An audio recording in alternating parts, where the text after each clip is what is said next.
जैसा कि आप सभी जानते हैं कि हमारे देश में बहुत सारी सतियाँ हुई हैं जिन्होंने अपने एक छोटे से व्रत के पालन के लिए बहुत सारे कष्ट सहे हैं, जैसे कि ब्राह्मी, सुंदरी, सुभद्रा, द्रौपदी, सीता और ना जाने कितने ही नाम हैं। ये संकटों के सामने पर्वत के समान अटल खड़ी रहीं और निश्चल बनी रहीं। ऐसी ही इन सतियों को हम सम्मान देते हुए एक शील सुंदरी अनंतवती की कहानी को नाटिका के रूप में प्रस्तुत कर रहे हैं। और सर्वप्रथम मैं इन सतियों के सम्मान में मंगलाचरण के लिए नव्या और श्वेता को आमंत्रित कर रही हूँ।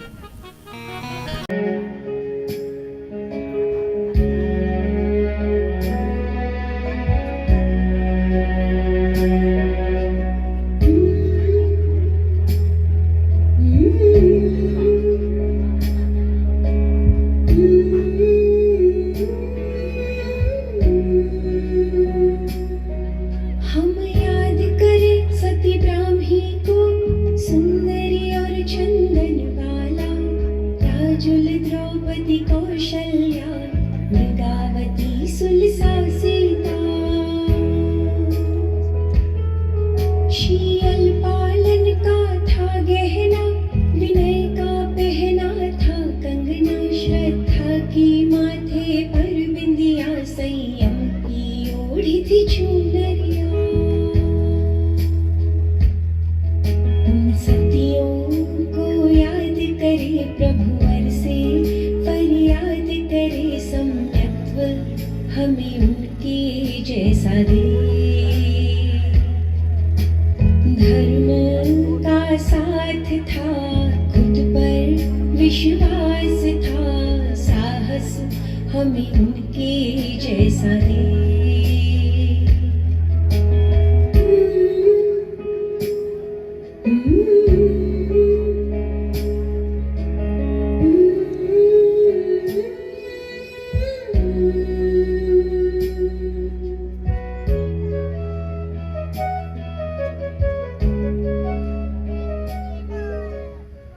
एक बार जोरदार तालियां बजा दीजिए भाई। भांति भांति के कष्ट सहे भी जिनका मिलना कर्माधीन, जिनका उदय विविध दुख युद्ध है, जो है पाप बीज अतिहीन, जो है अंत सहित लौकिक सुख, कभी चाहना नहीं उसको, निकांक्षित ये अंग दूसरा, धारे अनंत मति उसको। तो सम्यक दर्शन के दूसरे अंग निकांक्षित अंग को हम यहाँ अनंतमती की एक छोटी सी कहानी के द्वारा प्रस्तुत कर रहे हैं और उम्मीद करते हैं आपको यह पसंद आएगी। अगर कोई कहीं गलती हो गई हो तो मैं पहले से ही उसके लिए क्षमा प्रार्थी हूँ। और आइए आप सभी को मैं लेकर चल रही हूँ अंग देश की राजधानी चंपापुरी में, जहां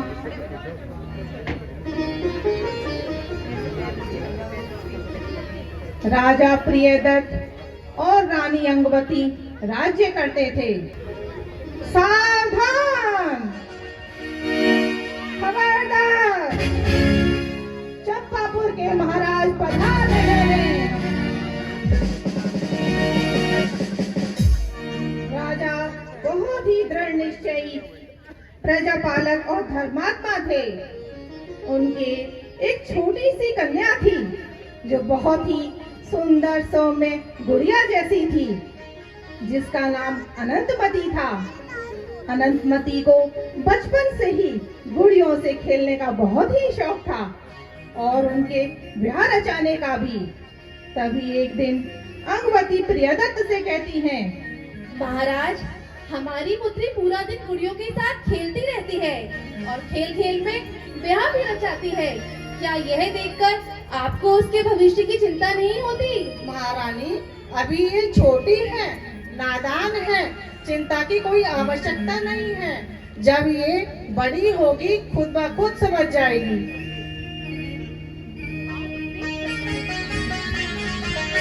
छोटी सी प्यारी सी नन्ही सी आई कोई परी, छोटी सी प्यारी सी नन्ही सी आई कोई परी, खुशियों की बहारों में झूमती रहे, खुशियों की बहारों में झूमती रहे, गाते मुस्कुराते संगीत की तरह, गाते मुस्कुराते संगीत की तरह।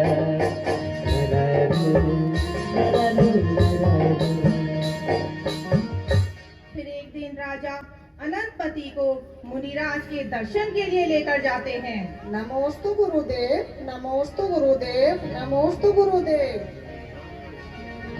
मुनिराज के दर्शन कर राजा प्रियदत्त अष्टहनिका पर्व के चलते 8 दिन का ब्रह्मचर्य व्रत लेते हैं और अनंतपति को भी गुड़ियों के विवाह की खेल की आदत छुड़वाने के लिए उसे खेल खेल में ब्रह्मचर्य व्रत दिलवा देते हैं। कहते हैं ना, सत्पुरुषों का विनोद भाव भी सत्य मार्ग का प्रदर्शक बन जाता है। अनंतपति के चित्त पर भी व्रत का ऐसा ही प्रभाव पड़ा।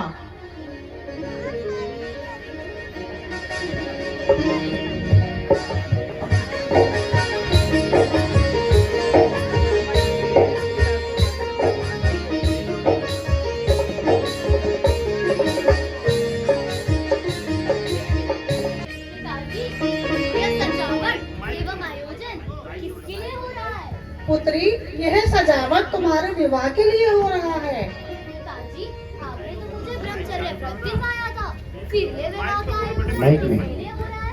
मेरे कुल की प्रकाशित पुत्री, वह नियम तो हंसी विनोद के लिए था, क्या तुम उसे सच समझ बैठी थी? पिताजी, धर्म और व्रत में हंसी विनोद कैसा? यह मैं ना समझी। पुत्री, वो नियम तो सिर्फ 8 दिन के लिए था, फिर तुम विवाह के लिए क्यों इनकार कर रही हो? मैं समझती हूँ पिताजी, आपने भावों में आकर मुझे 8 दिन का ही ब्रह्मचर्य व्रत दिलवाया था, किंतु उस समय ना तो आपने मुझे कुछ कहा और ना ही मुनि महाराज ने, तो मैं कैसे मान लूं कि वह व्रत बस 8 दिन का ही था। अब मैं इस व्रत का जीवन पर्यंत पालन करूंगी, अब मैं कभी विवाह नहीं करूंगी। अनंतपति की बातों से उसके पिता को बड़ी निराशा हुई, परंतु वे कर भी क्या सकते थे। उन्हें अपना सब आयोजन समेट लेना पड़ा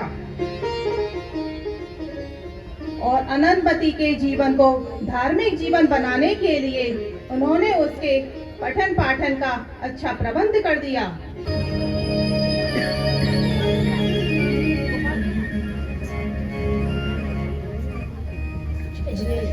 जय जय।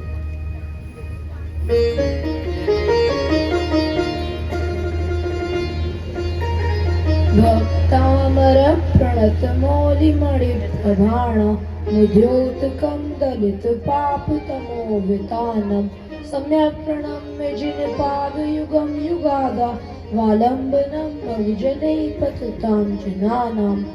यह भक्तामर स्तोत्र है। इसमें 48 काव्य होते हैं तथा इसे रचने वाले नाम आचार्य है। अनंतमती भी निराकुलता से शास्त्रों का अध्ययन करने लगी।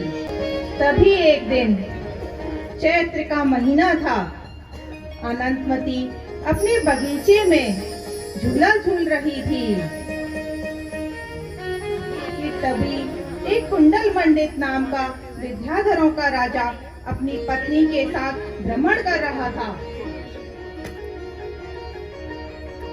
कि उसकी नजर झूलती हुई अनंतमती पर पड़ी।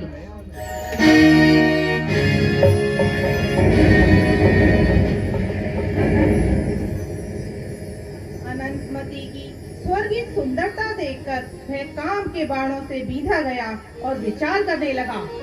अरे वाह, कितनी सुंदर कन्या है। ये यहाँ क्या कर रही है? इसे तो मेरे महल में होना चाहिए।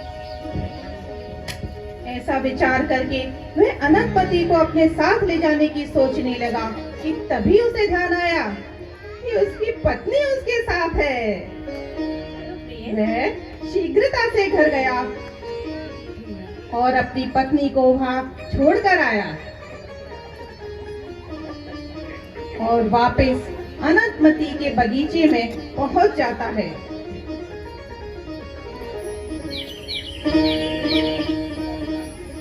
और उसे उठाकर ले जाता है।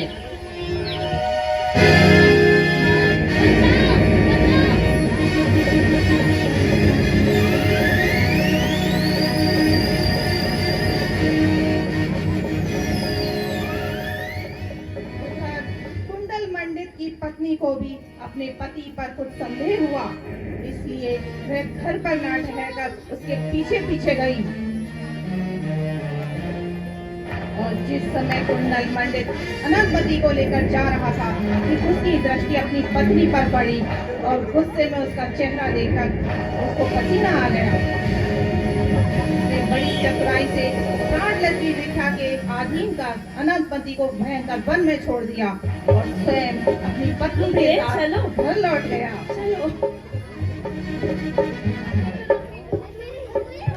अनंतमती उस बगीचे में बड़ी जोर जोर से रोने लगी।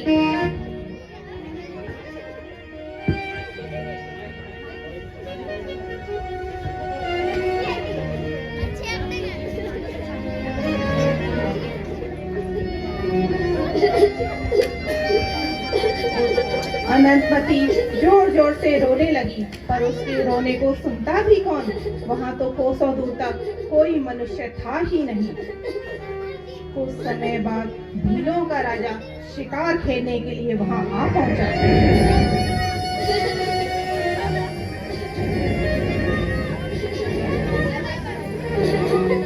और उसकी नजर अनंतमती पर पड़ी।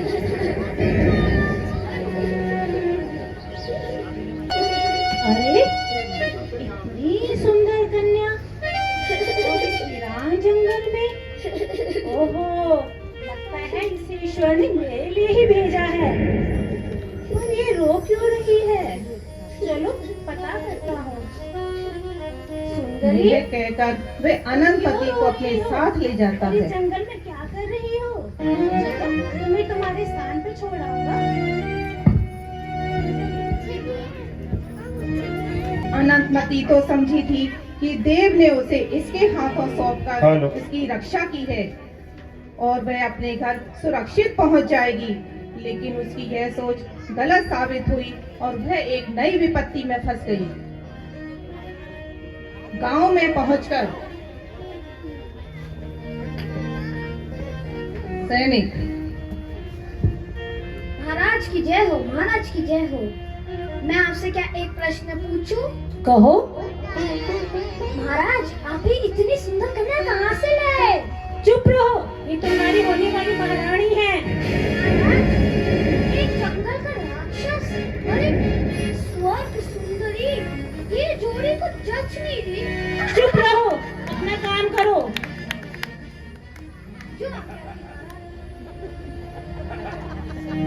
सुंदरी, तुम्हें तो आज खुद पर गर्व होना चाहिए कि एक राजा तुम पे मोहित है और तुमको अपनी पटरानी बनाना चाहता है।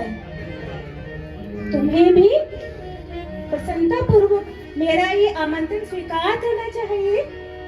क्या तुम मेरे से विवाह करना पसंद करोगी?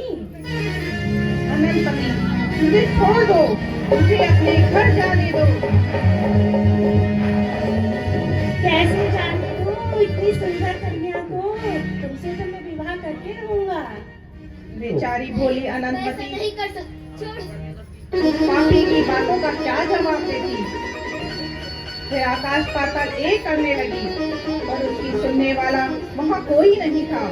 यह तो राज्य ही मनुष्य जाति के राक्षसों का था। भील के निर्दयी हृदय में अनंतमती के लिए कोई दया नहीं आई। उसने बहुत प्रार्थना की, अनुनय विनय किया, भय दिखाया। जब अनंतमती ने देखा कि भील राजा पर कोई असर नहीं हुआ, तो उसने उसे फटकारना शुरू किया। उसकी आंखों से क्रोध की चिंगारियां निकलने लगी। उसका चेहरा लाल सुर्ख पड़ गया, परंतु भील पर भी इसका कोई प्रभाव नहीं हुआ। वह अनंतमती के साथ जबरदस्ती करने लगा, तो अनंतमती के पुण्य प्रभाव से वन देवी वहां प्रकट हुई और अनंतमती की रक्षा की।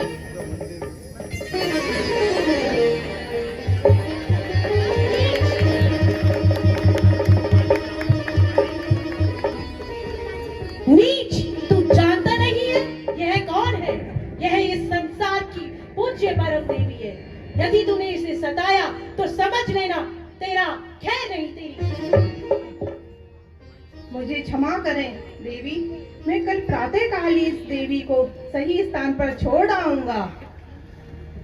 देवी के कहने पर भील राजा अनंतमती को छोड़ने के लिए चल देता है।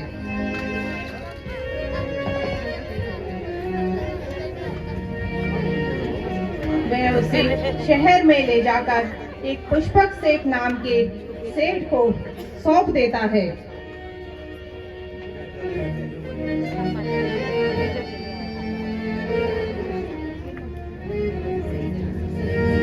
सुनो, संभालो इसे और इसके स्थान पर छोड़ आओ। दूर करो मेरे। पुष्पक सेठ ने उस समय तो अनंतमती को घर पहुंचाने का वादा कर दिया, परंतु वह किसने जाना कि उसका हृदय भी भीतर से पापूर्ण होगा। अनंतमती को पाकर सेठ समझने लगा कि अनायास ही उसके हाथों स्वर्ग की सुंदरी लग गई है। अगर ये मेरी बात प्रसन्नता पूर्वक मान ले तो अच्छा है, अन्यथा मेरे पंजे से छूटकर कहाँ जाएगी। पुष्पक सेठ, सुंदरी, तुम बहुत भाग्यवती हो जो उस नरपिशाच के साथ छोड़कर मेरे पास आई हो। सुंदरी, कहाँ ये तुम्हारी सौम्य सुंदरता, कहाँ वो भील राक्षस से देख के हृदय भी कांप उठता है। सुंदरी, मेरे पास धन है, दौलत है, वैभव है, जो मैं तुम्हारे चरणों में न्यौछावर करना चाहता हूँ। मैं तुम्हारे चरणों का दास बनना चाहता हूँ।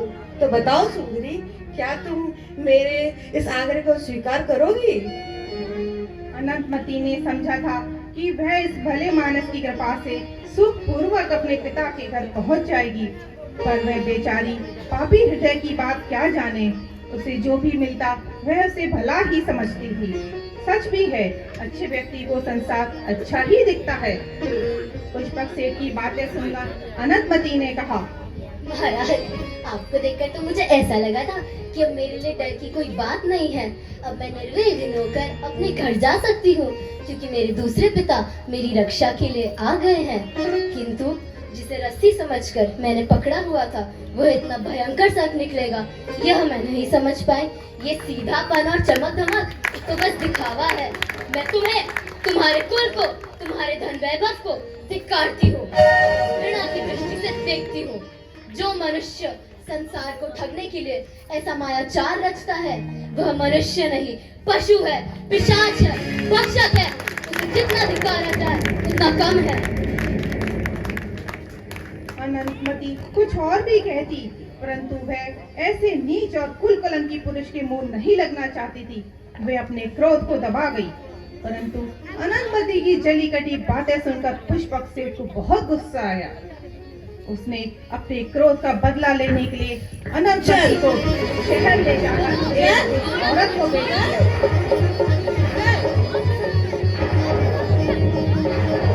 लो सेठानी, लो इसको, बहुत घमंड है इसको, अपने सुंदरता में चूर चूर कर दो इसका घमंड। यह कहकर पुष्पक सेठ वहां से चला गया।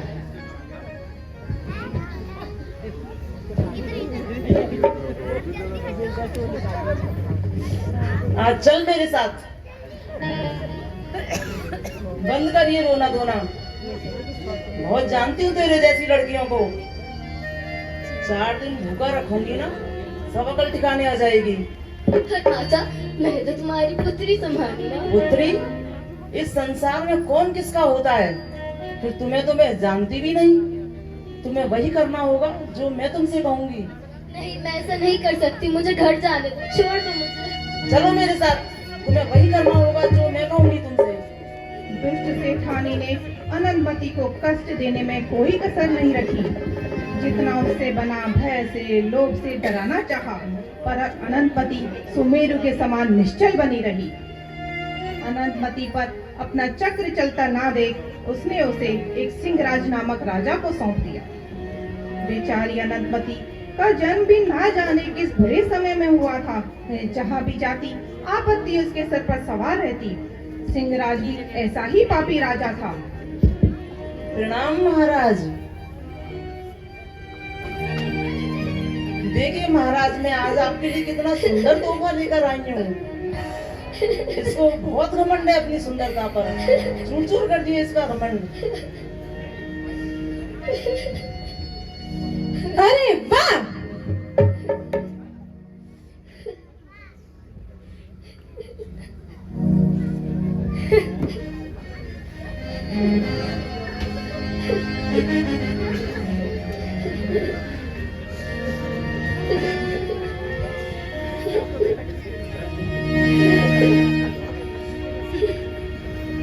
तुम तो क्या सुंदर उपहार लाई हो मेरे लिए।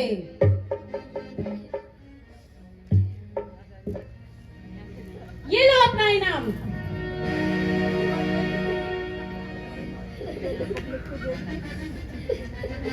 क्या रूप सुंदरी हो तुम, स्वर्ग से आई अप्सरा दिखती हो। तुम्हें अपनी रानी बना के रखूंगा।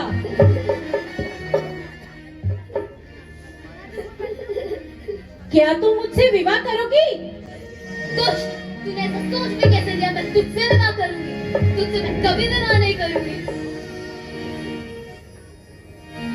पापी सिंहराज ने उस शील मूर्ति का मान भंग करने के लिए जैसे ही कदम बढ़ाया कि तभी उस वन देवी ने, जिसने पहले भी अनंतवती की रक्षा की थी, उपस्थित होकर कहा, खबरदार, इस शील देवी को भूल कर भी मत स्पर्श करना। यदि तुमने ऐसे करने के बारे में सोचा भी तो समझ लेना इस संसार में तुम्हारा कभी जीवन था ही नहीं। वन देवी को देखते ही सिंहराज का कलेजा कांप उठा और वह मूर्छित हो गया। देवी के चले जाने के बहुत देर बाद सिंहराज को होश आया।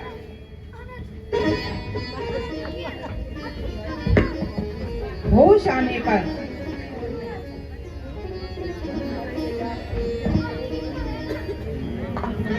सैनिक, इस दुष्ट कन्या को जाओ जंगल में छोड़ के आओ। जो आज्ञा आपकी महाराज। सिपाही अनंतमती को जंगल में छोड़ने के लिए ले जाता है। अनंतमती को फिर से एक भयंकर वन में छोड़ दिया गया। अब वह कहाँ जाएगी, किस दिशा में उसका घर है और वह कितनी दूर है, इन सब बातों का उसे कुछ भी पता नहीं था। और वे पंच परमेष्ठी का स्मरण करते हुए आगे बढ़ती जा रही थी। मेरी नैया उसे पार लगा देना, अभी तक ही तो लगाया रे, आगे भी लगा देना। भगवान मेरी नैया उसे पार लगा देना, अभी तक ही तो लगाया रे, आगे भी लगा देना। अनंतमती फल फूलों से अपना निर्वाह कर जंगलों पर्वतों को लांघते हुए अयोध्या पहुंच जाती है और वहां उसे आरेका माता जी के दर्शन होते हैं। वंदानी माता जी। पुत्री, तुम्हारा नाम क्या है? मेरा नाम अनंतमती है। तुम्हारी ये दशा कैसे हुई पुत्री? अनंतमती रोते हुए सारी कहानी माता जी को सुनाती हैं। सुनकर माता जी को बहुत दुख होता है, परंतु वह उसे एक चंद शिरोमणि रत्न समझकर अपने पास रख लेती हैं।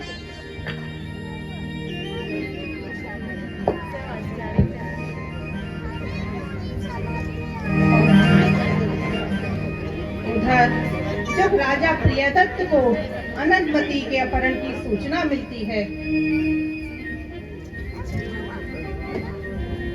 तो वे अत्यंत दुखी होते हैं और पुत्री वियोग से वे अस्थिर हो उठते हैं। उन्हें अपना घर शमशान जैसा लगने लगता है। संसार उनके लिए सुना हो जाता है।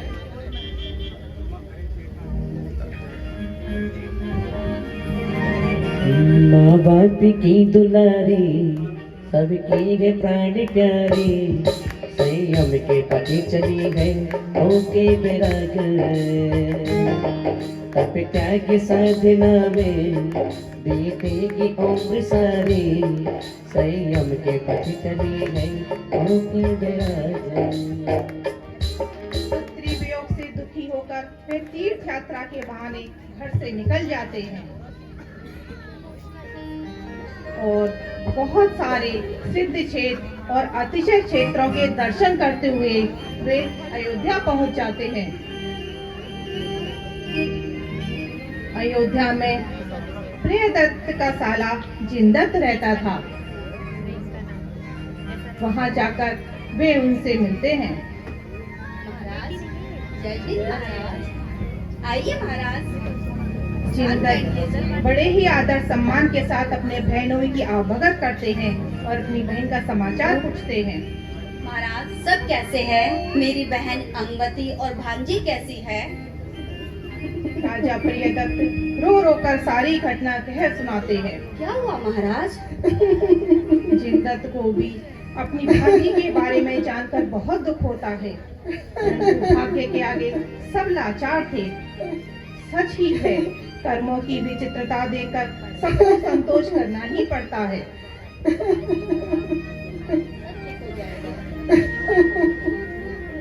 दूसरे दिन प्रातः काल जिनदत्त एवं प्रियदत्त स्नान आदि करके जिन मंदिर जाते हैं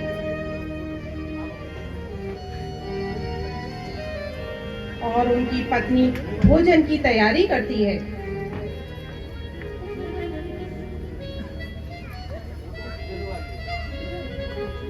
भोजन पकाकर वह आरेका माताजी के पास रहने वाली बालिका को भोजन के लिए बुलाने जाती है।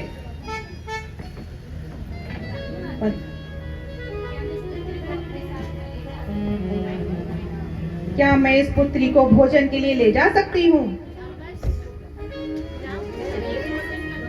जिनदत्त की पत्नी अनंतमती को अपने साथ घर ले आती हैं। उधर जिनदत्त और प्रियदत्त भी भगवान की आराधना करके वापस आते हैं और जब तक अनंतमती उनके आंगन में रंगोली बनाने लगती है। चलो पुत्री, भोजन तैयार है, भोजन करो। अनंतमती भोजन करके वापस चली जाती है और जिनदत्त प्रियदत्त घर में प्रवेश करते हैं, जहां उनकी नजर आंगन में बनी हुई रंगोली पर पड़ती है। उसे देखकर उन्हें अपनी पुत्री की याद आने लगती है और वह रोने लगते हैं। उनका हृदय व्याकुल उठता है क्योंकि अनंतमती भी ऐसी ही सुंदर रंगोली बनाकर उनके आंगन को सजाया करती थी। क्या हुआ महाराज? आप क्यों रो रहे हैं? ये रंगोली किसने बनाई है? किसने बनाई है ये रंगोली ही? क्या मुझ अभागे को उसके दर्शन हो सकते हैं? धैर्य रखिए महाराज, मैं अभी ही पता लगाता हूँ।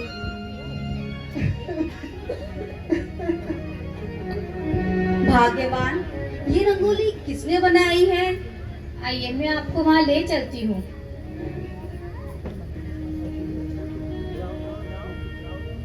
जिनदत्त अपनी पत्नी के साथ माता जी के पास पहुंच जाते हैं, जहां अनंतमती होती है।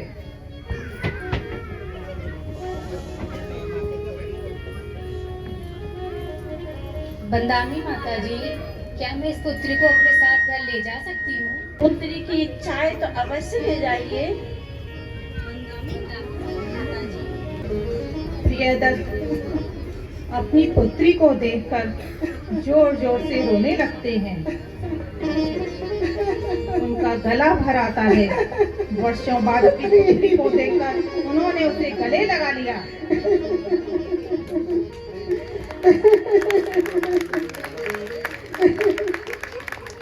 उन्होंने अपनी पुत्री को पास बिठाकर उससे एक एक बात जानते हैं।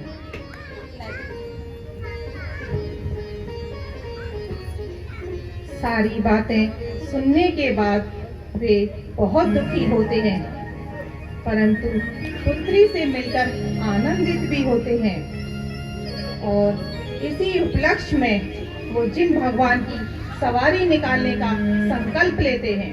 बोलिए पंच परमेश्वरी भगवान की बीरज की निकले सवारी, बीरज की निकले सवारी, बीरज की महिमा की नगरी नारी, बीरज की निकले सवारी, बीरज की महिमा की नगरी।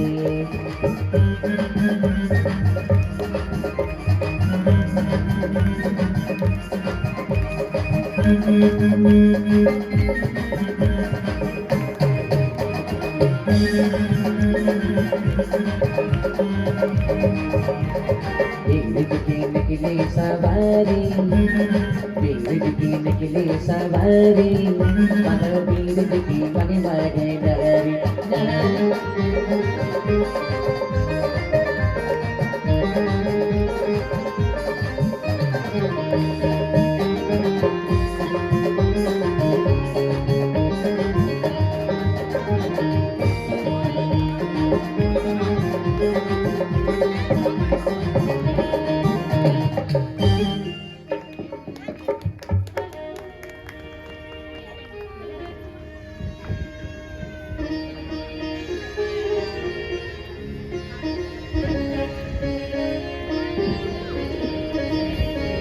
इसके बाद प्रियदत्त अनंतपति से घर लौटने को कहते हैं। पुत्री घर चलो, तुम्हें देखकर तुम्हारी माँ बहुत प्रसन्न होंगी। तुम्हारे बिना राजभवन शमशान घाट के समान हो गया है। जय जय।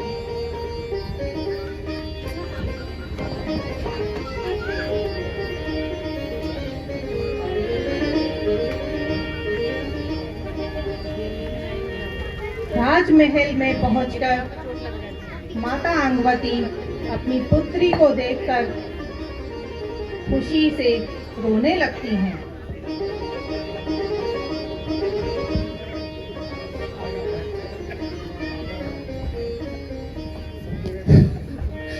पुत्री, तुम्हें देखने के लिए मेरी आंखें तरस गई थी। अब मैं तुम्हें कहीं दूर जाने नहीं दूंगी, सदैव अपनी साथ रखूंगी। परंतु अनंतमती को तो कर्म रूपी संसार से वैराग्य हो चुका था। वह अपने माता पिता से कहती है, पिताजी, मैंने इस संसार की लीला को खूब देखा है। अब वह देखकर मैं कांप उठती हूँ। अब मैं घर पर नहीं रहना चाहती। मुझे इन संसार के दुखों से बहुत डर लगता है। आप कृपया करके मुझे दीक्षा दिलवा दीजिए। दीक्षा की बात सुनकर प्रियदत्त बहुत दुखी होते हैं और उनकी माता भी अत्यंत दुखी हो जाती है और उनसे कहती है, पुत्री, तेरा ये नवीन शरीर अत्यंत कोमल है और दीक्षा का पालन करना अत्यंत कठिन है। इसमें बड़े बड़े परिचय सहन करने पड़ते हैं।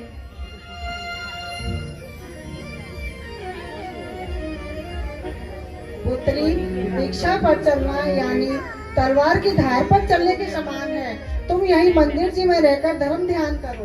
उसके पश्चात तुम जैसा चाहोगी स्वतः हो जाएगा। ऐसा कहकर माता पिता उस समय तो अनंतमती को दीक्षा लेने से रोक रहे थे, परंतु अनंतमती के रोम रोम में तो वैराग्य समाया हुआ था।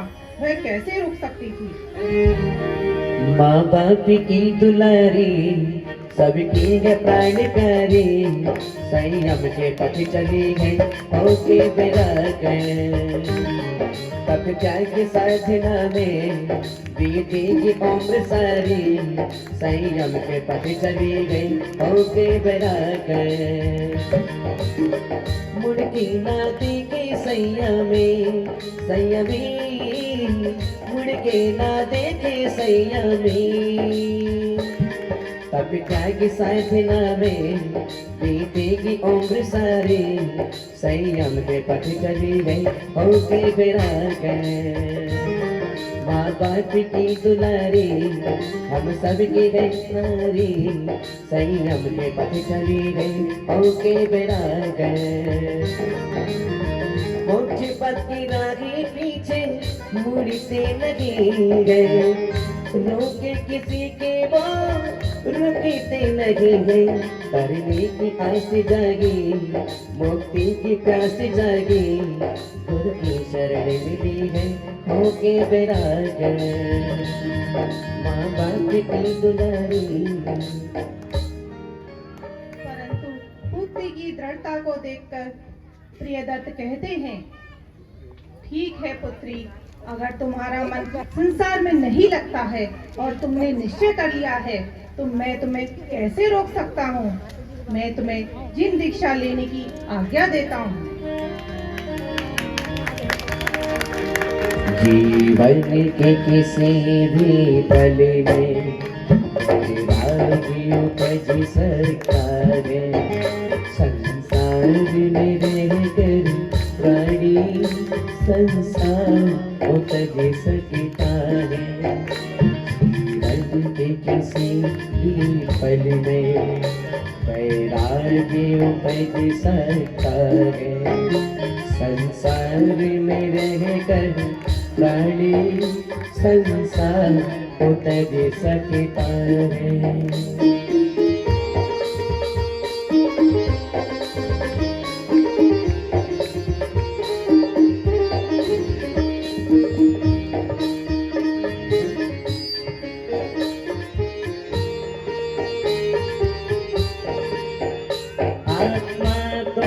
अजर अमर है, हम आयुगी में इस तन की। आत्मा तो अजर अमर है, हम आयुगी में इस तन की। वैसा ही जीवन बनता जैसी धारा चिंतन की। जीवन की किसी भी पल में उपज सकता है, संसार में रहकर प्राणी संसार उपज सकता है।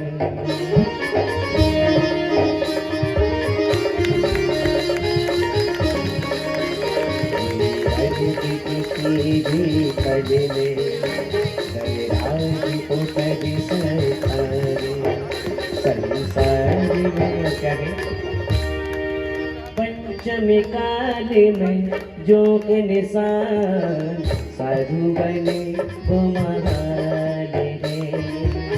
पंचम काल में जो के निशान साधु बने वो महान है। देव से राजा से बढ़ के, देव से राजा से बढ़ के जैन साधु का मान है। पंचम काल में जो इंसान साधु बने वो महान हो। ला ला ला। पंचम काल में जो इंसान साधु बने वो महान। अनंतमती ने मोह जाल को तोड़कर आरिका माता जी के पास जाकर दिन दीक्षा ग्रहण कर ली और दीक्षित होकर खूब दृढ़ता के साथ तप करने लगी। वह महीनों के उपवास करने लगी और परिचय सहने लगी। इतनी कम उम्र में ऐसा तप देखकर लोग दांतों तले उंगली दबा लेते थे और अंत में ध्यान पूर्वक समाधि मरण धारण कर वह सहस्त्रार्थ स्वर्ग में देव हुई। धन्य है ऐसी शील सुलझी अनंतमती जिसने अज्ञान अवस्था में लिए हुए शील व्रत का भी दृढ़ता पूर्वक पालन किया और स्वप्न में भी सांसारिक सुख की तथा अन्य किसी रिद्धि की कामना न करते हुए आपने ध्यान किया।